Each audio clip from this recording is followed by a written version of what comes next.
हुंज़ा में चूँकि सबको लगता है पाकिस्तान का, ये पूरे सब में यही डिस्ट्रिक्ट में मशहूर है कि पाकिस्तान का हाई लिटरेसी रेट हुंज़ा में पाया जाता है, जबकि हुंज़ा में आज पीने का पानी नहीं है, बिजली नहीं और है। बिजली आपको 24 घंटे में 22 से 30 घंटे की लोड शेडिंग। इसका मतलब अच्छा, हुंज़ा में आम जो बंदा है उसकी टोटल लाइफ के अंदर एक बहुत बड़ा मिशन डेली का स्टार्ट होना ये होता है कि वो अपना मोबाइल चार्ज कब करे। तो ये हालात हैं वहाँ पे कॉमन उसमें। और उसके अंदर हम जब बात करें 5 स्टार होटल्स की, बात करें हम वहाँ पे कंक्रीट के जंगल की, तो ये तो एक डिस्ट्रप्शन तो है ना।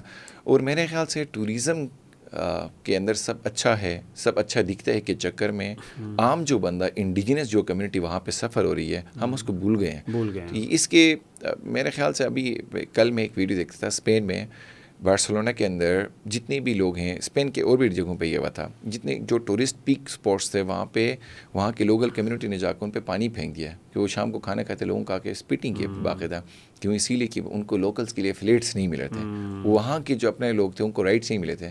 तो मैं अपने किसी दोस्त को वीडियो दिखा के बताता कि हुंज़ा की भी हालात ये होंगे, स्कर्दो की भी हालात ये होंगे। वहाँ का जब बैठा बंदा, उसको ही ना पानी मिलेगा, उसको ही ना उसके राइट्स के हिसाब से बेसिक चीज़ें में, वो क्या करेगा फ्रस्ट्रेशन में। इस वक्त एनवायरमेंटल जस्टिस जो है वो डिस्टेबलाइज हो रहा है हुंज़ा में, नेचुरल रिसोर्सेज में, चूँकि नेचुरल रिसोर्सेज भी कन्वर्ट हो रहे हैं टूवर्ड्स सारे टूरिज़म, तो लोकल नीड्स पीछे जा रही हैं, और जो टूरिस्ट है उसको केयर करने के चक्कर में पानी भी उधर जा रहा है। जो थोड़ी सी बिजली आती है, बिजली ना आए तो जनरेटरों का धुआं जो सारे बाज़ार में करीमाबाद में उड़ता है, वो सारे लोगों को लेना पड़ता है उसका।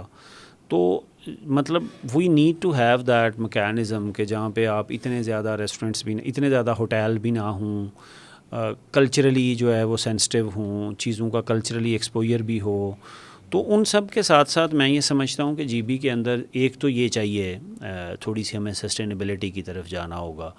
दूसरी मोर इम्पॉर्टेंट चीज़ जो है वो जीबी को, गवर्नमेंट को भी सपोर्ट अपनी बढ़ानी चाहिए और वो करनी चाहिए। लेकिन GB should have its own revenue base, जैसी भी हो वो अपने पास रखें, कैसी रखें, बट ये नहीं हो सकता कि कोई रीजन ऐसा भी हो जिसकी अपनी कोई रेवेन्यू बेस ना हो।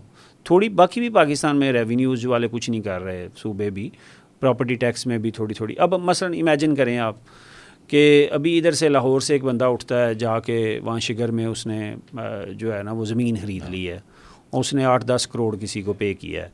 उस 8-10 करोड़ की ज़मीन की डील हुई, वो बंदा जाके उधर बैठ गया, ये बंदा टूरिज़म का जाके लेक्सस में बैठा हुआ है, एंजॉय कर रहा है, लेकिन वो टैक्स नहीं देगा उधर कि जीबी में टैक्स नहीं होना चाहिए। तो मैं ये नहीं कह रहा कि आम आदमी के ऊपर टैक्स लगाएं, बट ये जो टूरिज़म एक्टिविटी है ना, इसको भी हमें सस्टेनेबल टैक्सेस की तरफ जाना पड़ेगा। तो मतलब उसको आप जो मर्ज़ी, मसलन एक गार्बेज टैक्स होता है कि हर बंदा जो आ रहा है कुछ गार्बेज क्रिएट करके इधर फेंक के जा रहा है ना, जीबी में आपके हवाले करके जा रहा है, कुछ नहीं बहुत कुछ फेंक के जा रहा है, तो अब उसके लिए कॉस्ट लगती है ना, तो वो कॉस्ट पे करे अपनी। ठीक है, अगर वो आता है वो एनवायरनमेंट ख़राब करता है तो वो कॉस्ट पे करे, उस कॉस्ट से लोकल रीजन का रेवेन्यू तो होना चाहिए ना। तो this is also something, it does not mean कि फेडरल गवर्नमेंट पैसे ना दे, या मतलब I am saying they should do more for this marginalised reason.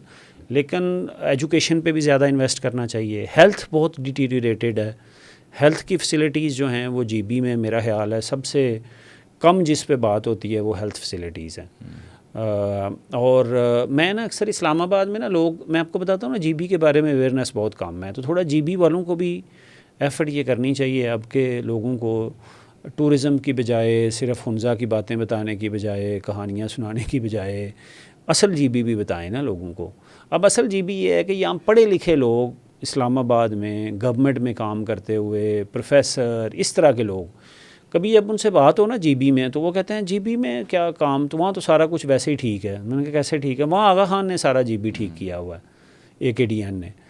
तो मैंने कहा यार आपको पता है AKDN भी बड़ा अच्छा काम करता है, आई लाइक देयर वर्क, लेकिन वो कहाँ काम करते हैं? मेनली जहाँ पर इस्माइली कम्युनिटीज़ हैं, कहाँ पे इस्माइली कम्युनिटीज़ हैं, अब देख लें जाके, उनके रिलेटिवली हालात भी बेहतर हैं, AKDN ने वाकई काम किया है।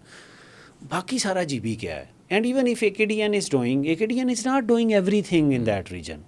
AKDN is not supposed to do everything. Not supposed to do everything. कि अब गवर्नमेंट को भी तो रोल प्ले करना है ना अपना। तो वो जो है जीबी के अंदर मार्जिनलाइजेशन कितनी है, people don't know in Pakistan.